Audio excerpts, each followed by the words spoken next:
Présidente. Mes chers collègues, on peut progresser, on l'a fait par le passé. C'est dans Saint-Hyacinthe, il y a de cela quelques années, que nous avons fait adopter le crédit d'impôt pour maintien à domicile. J'étais avec d'autres à l'initiative de ce projet. Ce crédit d'impôt pour le maintien à domicile a été un projet, quelque chose de considérable, un progrès considérable, dans la mesure où il a réduit le reste à charge pour les familles. Maintenant, le sujet, c'est plus le maintien à domicile, c'est l'hébergement.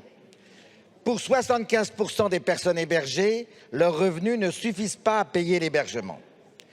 Donc l'idée de cet amendement, que je partage avec d'autres, c'est de faire en sorte que l'idée du crédit d'impôt soit étendue également à l'hébergement.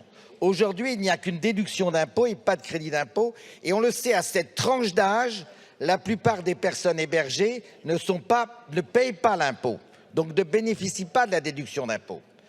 Je suis objectivement très proche de l'amendement développé par notre collègue Pires Beaune. Il n'y a qu'une chose qui nous distingue, c'est la limite. Je partage votre sentiment, il faut une limite. Vous mettez la limite à 4 000 €. La limite que je propose, elle est autrement plus simple.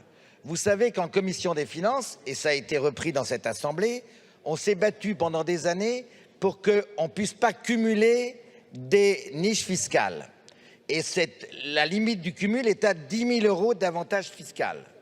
Donc, ça concerne différentes niches fiscales et ça concerne aussi le maintien à domicile. Je propose d'étendre donc cette limite également, limite du crédit d'impôt que nous voterions, également à l'hébergement. Nos compatriotes attendent des choses vite et rapides. Par cette disposition fiscale, tout de suite, dès cette année, nous pouvons donner des éléments objectifs et effectifs. Alors que si nous attendons la fameuse 5e branche dont on nous parle depuis des mois, des années, il n'y a rien qui vient. Par cette disposition, une fois de plus, très proche, sauf sur la question des limites avec Mme Pires Beaune, je considère que nous ferions œuvre utile, comme nous l'avons fait, c'était une initiative parlementaire, vous en rappelez peut-être Madame la Présidente, c'était une initiative parlementaire, comme nous l'avons fait pour le maintien à domicile.